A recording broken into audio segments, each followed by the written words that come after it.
Quelles sont les clés pour préserver l'unité du corps de Christ? On va l'apprendre aujourd'hui à l'émission La Parole vivante.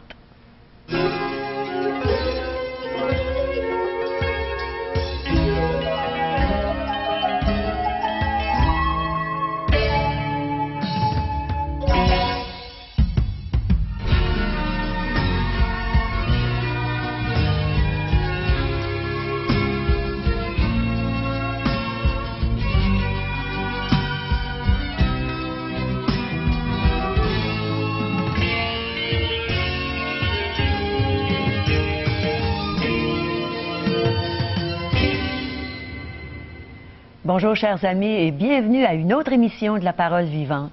On parle encore du corps de Christ aujourd'hui. Je m'en réjouis et j'ai hâte, Régent, de ce que tu vas nous apporter. Caro, en parler encore de cette Église, comment est-ce qu'elle est précieuse aux yeux du Seigneur Jésus, qui en est le chef, qui en est la tête et qui en est l'auteur, parce que c'est son œuvre. C'est lui qui a dit « Je bâtirai mon Église et les portes de l'enfer ne prévaudront point contre elle », c'est-à-dire c'est une Église victorieuse. Mais nous sommes appelés maintenant, encouragés par le Seigneur lui-même, à préserver cette Église, à la conserver et puis à lui donner les valeurs que Dieu veut qu'elle aille. C'est-à-dire, entre autres, oui, conserver, préserver cette unité qui devrait nous être aussi chère qu'elle l'est pour lui. Alors, on est content, Régent, que tu nous apportes ces choses-là, parce qu'on a commencé à parler du corps de Christ et on sait qu'on va aller plus profondément aujourd'hui. Toujours de plus en plus. Et c'est ce que j'admire du Seigneur Jésus-Christ, qu'il n'est pas seulement un être superficiel, mais il travaille en profondeur. Oui. Et il veut travailler en profondeur dans l'être que je suis, dans l'être que tu es, dans nos téléspectateurs aussi. Il veut commencer une œuvre si ce n'est pas déjà fait. Oui. Et si cette œuvre est en action, en opération, bien, il va continuer afin de pouvoir devenir de plus en plus semblable à lui. Et c'est le pourquoi de cette construction, de cette édification du corps de Christ, c'est de devenir de plus en plus semblable à lui. Alors donc, 3 clés aujourd'hui. Sortez vos Bibles. Ah, Bible en main. Et les 3 clés pour préserver cette unité qui est chère au Seigneur et qui devrait être chère à chacun d'entre nous.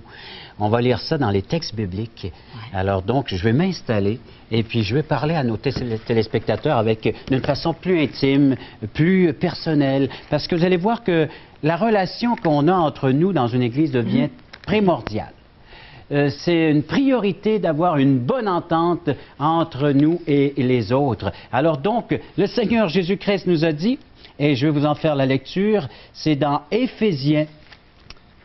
C'est des textes qu'on a lus dans les émissions du passé, mais que c'est bon de nous rappeler ces textes. Et dans Éphésiens, nous pouvons lire, il va sans dire donc, en parlant de cette unité, et j'aimerais qu'on puisse regarder ensemble ces textes.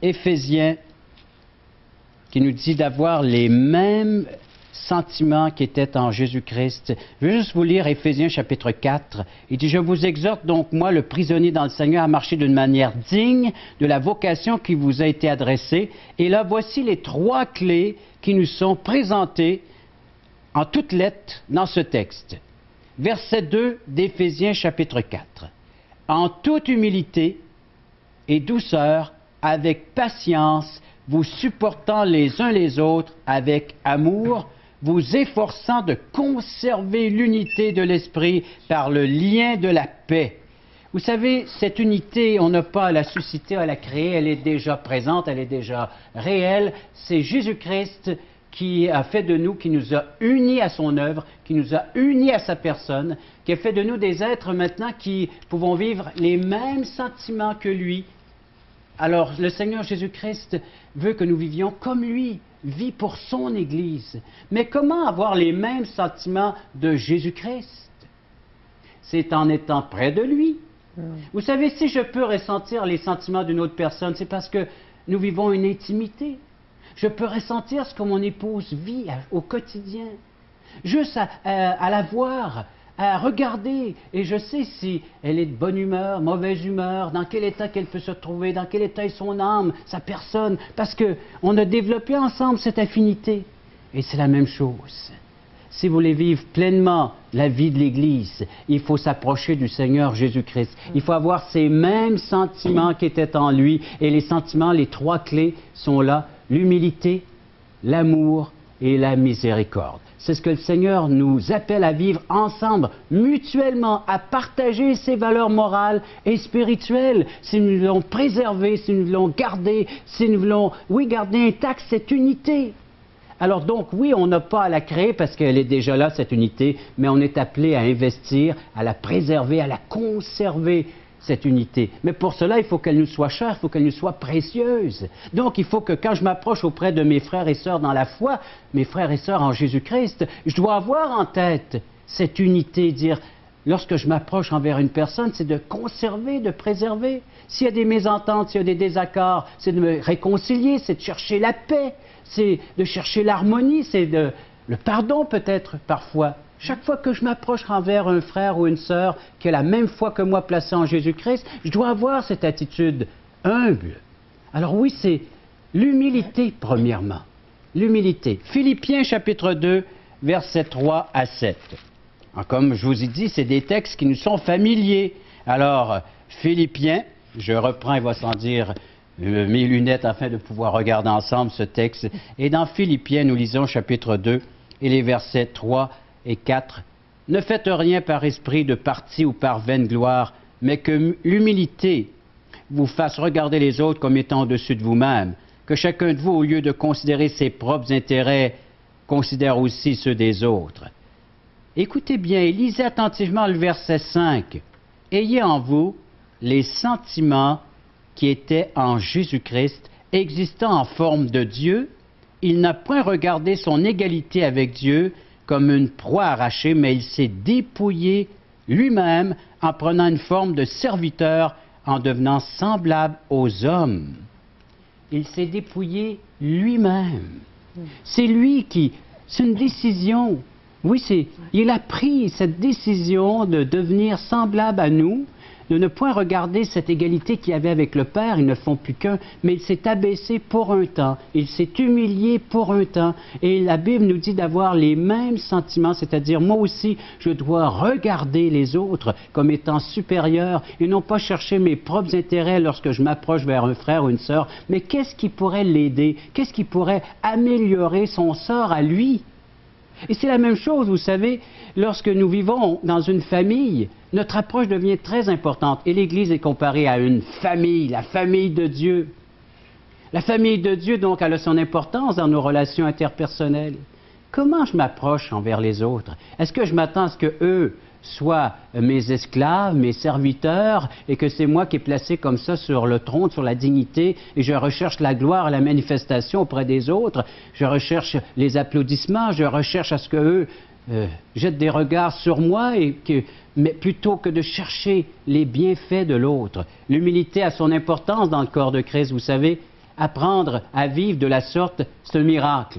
Oui, c'est le mot, parce que notre nature pécheresse ne nous fera jamais vivre de la sorte. Alors, ça nous prend une intervention divine. L'intervention divine, c'est un miracle que vous pouvez vivre chacun d'entre nous à chaque jour dans l'Église. Seigneur, donne-moi cette humilité, donne-moi ce sentiment qui est en toi. Et la deuxième clé, c'est l'amour. De vivre ensemble dans l'amour. L'amour, c'est se pardonner réciproquement. Je vais vous lire cet autre texte. Revenons dans Éphésiens. Mais cette fois, le chapitre 4.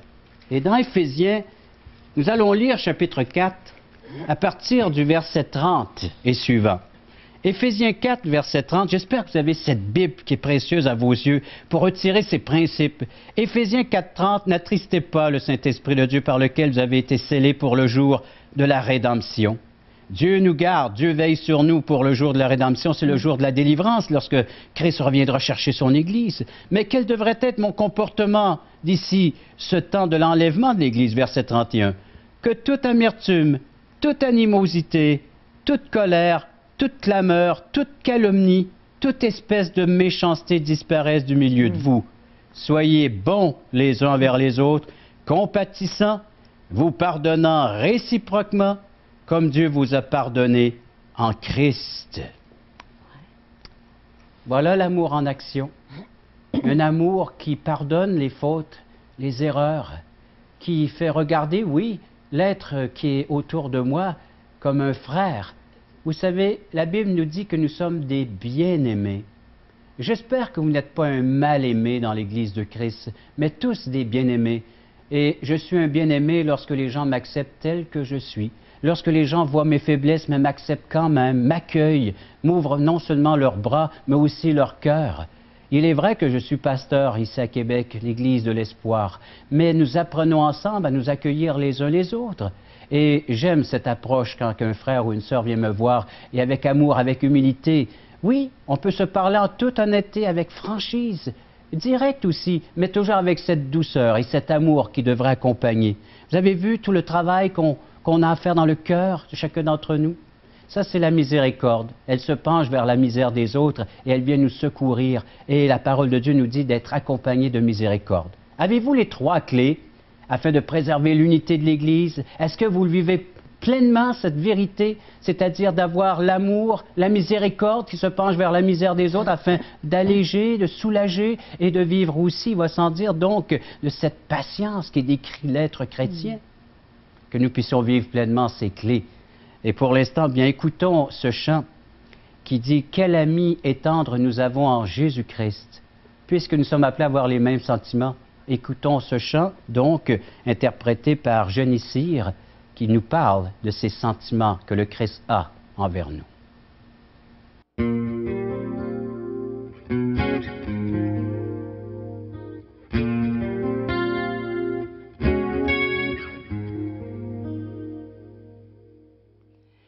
Quel ami fidèle et tendre, nous avons en Jésus-Christ,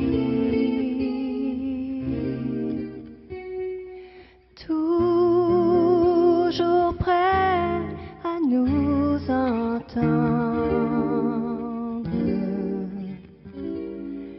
à répondre à notre cri.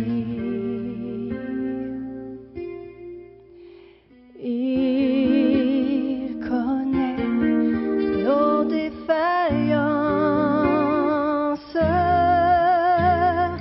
nos chutes de chaque jour. Sévère en ses exigences, il est riche en son amour. Quel ami fidèle et tendre, nous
Connaissez-vous cet ami fidèle et tendre que nous avons en Jésus-Christ?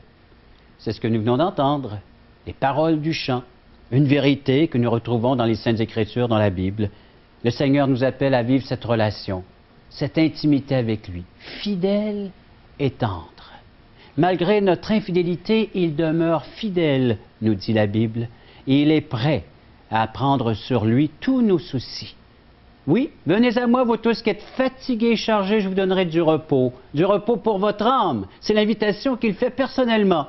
Recevez mes instructions. Et c'est ce que nous sommes en train de vivre ensemble, semaine après semaine, avec l'émission Parole vivante. Une parole efficace, une parole qui pénètre dans les profondeurs de l'âme, de l'être humain.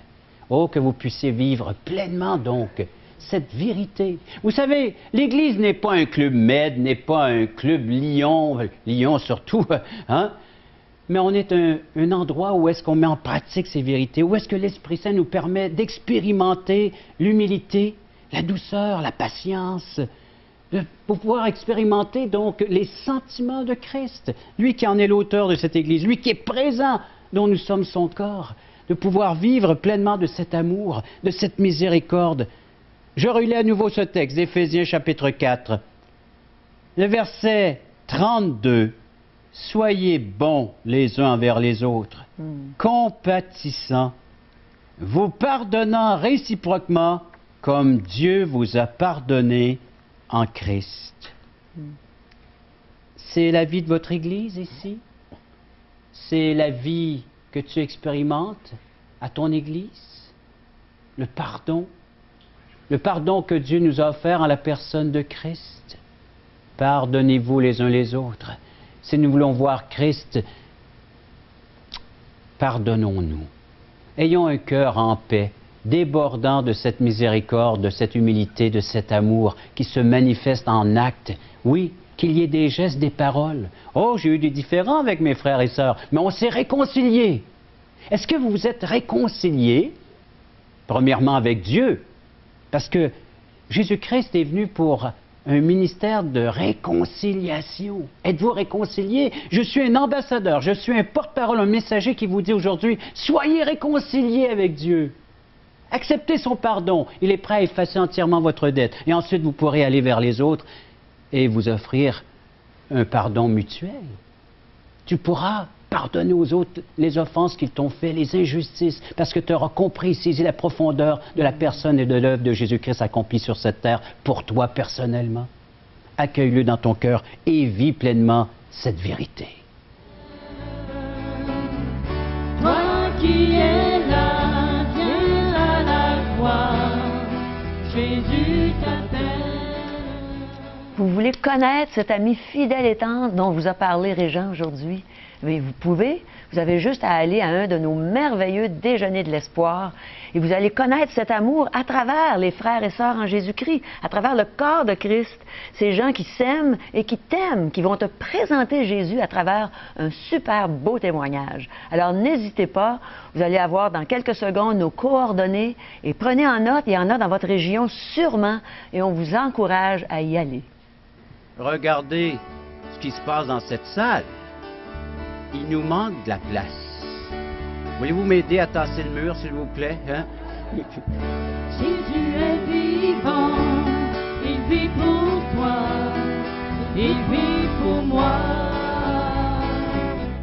Jésus est ici, il vient pour toi, il vient pour moi.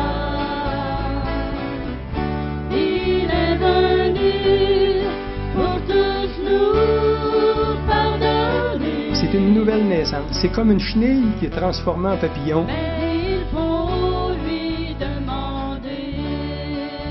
Dieu vous offre la vie éternelle, mais il faut que vous la receviez. Parole vivante vous invite à participer à l'un des nombreux merveilleux déjeuners de l'espoir. Ces déjeuners ont lieu dans plusieurs restaurants réputés de la région et vous sont offerts gratuitement. Venez entendre le témoignage d'une vie transformée par la puissance de Dieu. Pour connaître les détails concernant l'endroit, la date et l'heure pour votre région, composez le 1-877-537-7647 ou notre site web www.espoir.ca. À l'émission La Parole vivante, on vous parle souvent de nos fameux déjeuners de l'espoir. Eh bien, moi, j'ai commencé à donner mon témoignage à ces déjeuners en 1992. Et c'est à ce moment-là que j'ai eu le plaisir de rencontrer le directeur général d'Aujourd'hui l'Espoir. Et j'aimerais vous le présenter aujourd'hui. C'est M. Marcel Perron, qui est un bon ami. Bonjour, Marcel. Bonjour, Caro. Comment ça va aujourd'hui? Ça va très bien. Es-tu dans la joie, là, oui? Oui, enthousiaste, dans la joie de voir tout ce qui va se passer ici pour Québec Espoir 2008. Alors, c'est ça, de ça que tu vas nous parler aujourd'hui. Qu'est-ce que tu prépares pour ces événements-là? Bien, Québec Espoir 2008, ça fait plus de 3 ans que nous sommes en train d'organiser avec un groupe d'églises ici à travers tout le Québec. On appelle ça les églises évangéliques ou protestants évangéliques. Oui. Mais on a une unité maintenant depuis au-delà d'1 an. On travaille ensemble pour faire un événement majeur à Québec Espoir 2008 du 31 juillet au 10 août. Ça va être extraordinaire. Alors, comme tu dis, c'est plusieurs églises réunies ensemble, puis c'est le rendez-vous avec la foi, je pense, hein, qu'on appelle ça. Rendez-vous avec la foi. Mais il faut voir aussi que c'est un héritage qui nous a été donné il y a 400 ans par les Huguenots. Ah. Donc, on veut souligner cet héritage pendant ces 11 jours, mais en même temps, avec la francophonie. Caro, j'arrive justement de la France. Oui. Et j'étais en Belgique, j'étais un petit peu partout même, en Alsace, justement pour inviter le monde à venir ici. Et ces gens-là vont venir se joindre à nous on a une réponse dans l'unité aussi. Et oui, on a une réponse extraordinaire et ils vont être avec nous pour fêter cette francophonie. Puis qu'est-ce qu'on prépare pour fêter? Qu'est-ce qu'il va y avoir comme événement? Ça va être un événement majeur dans le sens qu'il va y avoir aussi... ce qu'il faudrait parler aussi, avant de parler de cet événement, c'est qu'on a, une infrastructure vraiment extraordinaire. On a loué le cégep Garneau. Ah là là, c'est pas n'importe où. Non, pendant ces 11 jours-là. Et aussi la salle Albert Rousseau. Oh, Hein, oui, c'est quelque chose. bien. Pendant ces 11 jours-là, il va y avoir quelque chose d'1h30. Et on va être ici avec, justement, avec Télémère qui va être avec nous pour mettre ces émissions-là en direct d'1h30 à tous les soirs. Oui, je vais être avec Régent. On va Et préparer oui, ces je pense que émissions-là. tu n'en sais quelque chose. Hein? Oui, j'ai hâte, j'ai Ah, hâte. c'est Tu nous quelque mets chose, l'eau à la bouche aussi, là, Marcel. Eh oui. Et en plus, bien, on a une infrastructure pour recevoir le monde au niveau du coucher, Oh là au là. campus Notre-Dame-de-Foix. Ceux qui viennent de l'extérieur de la ville de Québec, c'est ça? Exact, oui. Pour participer avec nous. Ça va être grandiose. Puis il va y avoir des spectacles, il va y avoir des groupes connus. Ou... Il va y avoir des groupes qui viennent un peu de partout, de Californie, Oh là là. de La la France. France, de Toronto aussi. Oui. Il y a entre autres un groupe qui s'appelle Cristal, qui a fait Oh. la première avec Céline Dion et il a gagné 4-5 awards. Et maintenant, il est justement avec Jimmy Carter cette fin de semaine. Oui. Donc, c'est Ah, ça va un être de la groupe à ne qualité, pas hein. manquer. Ça va être de la surtout. qualité De la musicale. qualité. Et comme tu vois, on aurait tellement de choses à dire en ces petites 4 minutes-là qu'on a ici. Ça encore quelques minutes, là. Oui, encore un Continue petit de peu, nous hein. mettre l'eau à la bouche, on Ben, aime ça. On veut vraiment souligner ce que Dieu a accompli durant ces 400 années-là. Oh là là. Ouais. Dieu Alors, a on fait va beaucoup de apprendre. choses. Oui. Et aussi, c'est une invitation spéciale à chaque chrétien de pouvoir être là. Parce que c'est quelque chose qui va arriver encore dans 100 ans. Je suppose qu'ils vont se fêter le 100e, le 500e. Mais pour le 400e, c'est là maintenant. Est-ce que les chrétiens vont faire quelque chose, comme je pense qu'on va distribuer des évangiles de Jean? Je voudrais bien Entre parler de autres? ça tout de suite. On va distribuer au-delà de 350 000 évangiles de Jean. Encore Mais- quelques secondes, alors vas-y. Encore quelques secondes. Ne manquons pas cet événement, soyons là. Et on va être. Et à tous les semaines, on va dire des nouvelles choses qui vont arriver. Suivez ces événements-là à tous les semaines. Parfait. C'est un rendez-vous avec la foi, alors n'y manquez pas. Du 31 juillet au 10 août, c'est le rendez-vous ici à Québec pour justement fêter notre grand Dieu qui est venu par ses enfants s'installer au Québec il y a plusieurs années.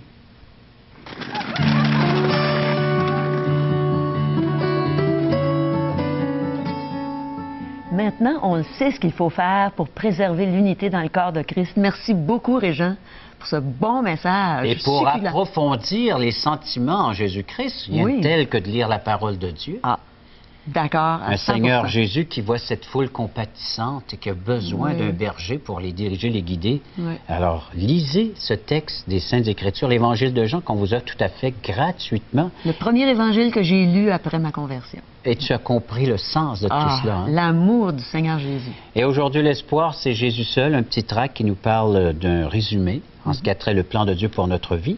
La revue en contact avec Charles Stanley, prédicateur, qui nourrit notre âme avec des réflexions sur les Saintes Écritures quotidiennement. Oui. Faites-nous-en la demande. Très édifiant. Question fondamentale de J. Blanchard, ça aussi, c'est pour répondre aux grandes questions existentielles. Et on offre tout cela gratuitement. On a reçu gratuitement, on donne gratuitement, oui, n'est-ce pas, Régent? Et pour vous procurer ces choses, vous avez juste à nous appeler à 1-877-L'Espoir, 1-877-537-7647, ou bien visiter notre site web, espoir.ca. Alors, c'est déjà terminé. Merci de nous avoir accueillis chez vous et merci de nous écouter régulièrement. On a hâte à la prochaine fois.